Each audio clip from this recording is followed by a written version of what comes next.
लोणार, मातमळ व बीबी रोडवर बसेस सुरू करण्यात याव्या, आम आदमी पार्टीची मागणी. प्रतिनिधी भानुदास पवार. नमस्कार, मी भाग्यश्री. महाराष्ट्र न्यूज 24 लाईव्हमध्ये आपले स्वागत करते. बुलढाणा, लोणार, मातमळ, सिंदी, बोडके, हिवराखंड या गावातील विद्यार्थ्यांना शैक्षणिक व गावातील नागरिकांना इतर कामासाठी एसटी महामंडळाच्या बसेस सुरू करण्यात याव्या, यासाठी विभागीय परिवहन महामंडळ यांना आम आदमी पक्षाच्या वतीने बुलढाणा येथे निवेदन देऊन मागणी केली आहे.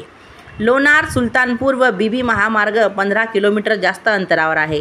यावेळी विद्यार्थ्यांना शैक्षणिक व गावातील नागरिकांची गैरसोय होत आहे. त्यामुळे विद्यार्थ्यांना व गावातील नागरिकांना अंतर, वेळ, आर्थिक खर्च बचत करण्यासाठी लोणार, मातमळ व बीबी या राज्य महामार्गाने सदर बस सुरू करण्यात यावी, यासाठी आम आदमी पक्षाच्या वतीने बुलढाणा विभागीय परिवहन महाराष्ट्र राज्य महामंडळ यांना व मेहकर आगार प्रमुख यांना सुद्धा आम आदमी पार्टीच्या वतीने निवेदन देण्यात आले.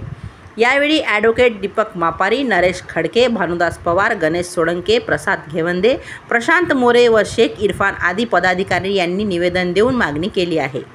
महाराष्ट्र न्यूज 24 लाईव्ह प्रतिनिधी भानुदास पवार तसेच मी भाग्यश्री यांच्यासह आपली रजा घेते. भेटूया पुढील बातमी सत्रात. नमस्कार. आम आदमी पार्टी बुलढाणा जिल्हा उपाध्यक्ष.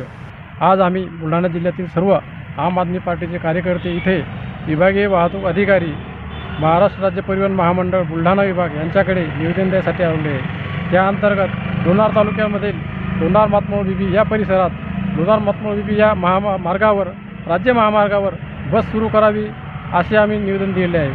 सदर महामार्गाचे काम हे मागील काही 2-4 वर्षामध्ये चालू होते, त्यामुळे बस बंद होती. आज रोजी एक बस दिवसभर चालावी अशी आमची मागणी आहे. त्याचप्रमाणे या मार्गावर लोणार, मातमळ, बीबी अशी आपला बुलढाणा तसेच लोणार, मातमळ, बीबी, जालना, लोणार, मातमळ, बीबी, देवगाव राजा असे बसेसच्या फेऱ्यासुद्धा चालू कराव्या. हा जो रस्ता आहे सध्या प्रचलित असलेल्या लोणार, सुलतानपूर, बीबी या रस्त्याच्या पेक्षा 15 किलोमीटर अंतराने कमी लांबीचा आहे.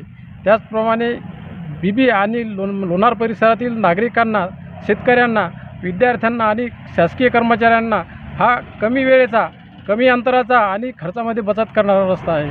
त्यामुळे या महामार्गावर बसेस दिवसभर सुरू ठेवाव्यात अशी आमची मागणी आहे.